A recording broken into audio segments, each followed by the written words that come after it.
everyone, let me introduce myself. My name is Phát. I come from Vietnam. I live in Trảng Bàng Town.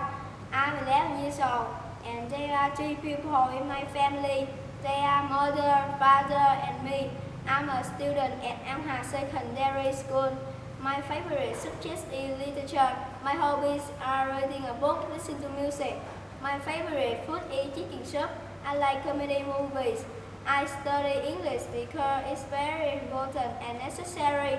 I have been learning English for 3 years. I would like to be a doctor. That's all. Thank you for listening. Bye.